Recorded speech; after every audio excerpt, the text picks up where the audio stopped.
তাই একটু দেখান তো কিরকম অবস্থা। হাতে টাতে আছে রে বাবা, দেখি।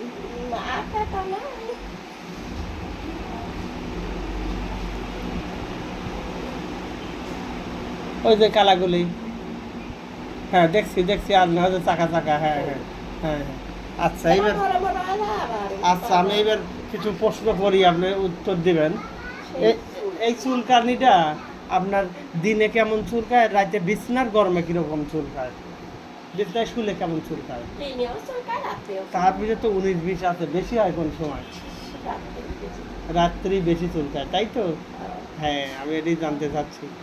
অ্যালার্জি জাতীয় খাবার খাচ্ছেন তো? পুঁই শাক টাক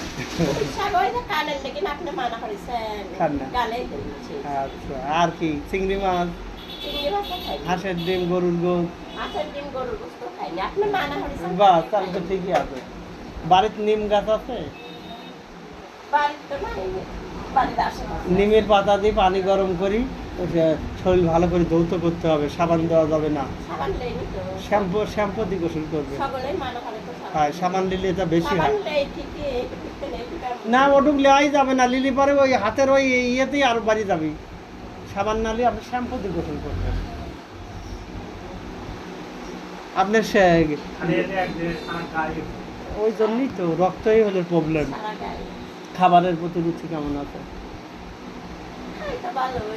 আমি যে প্রেসক্রিপশন ওষুধ দিচ্ছি, সে প্রেসক্রিপশনটা আনেন নাই?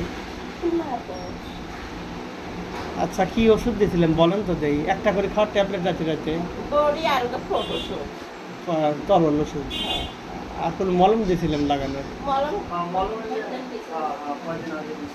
হ্যাঁ, তাহলে এই ওষুধগুলি খায় তাতে কমার কোনো কথাই নেই, আর বেশি হচ্ছে।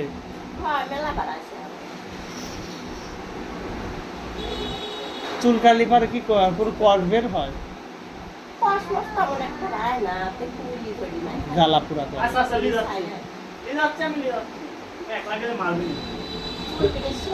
হ্যাঁ, আচ্ছা, কিন্তু কোনো কষ বের হয় না।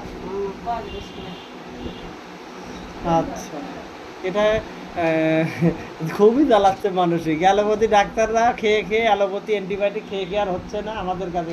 একটু আটু ওষুধ খান, চলে যাবেনি, ভয় নাই। কিন্তু এই সাবান দিয়ে দিন গোসল করবেন না।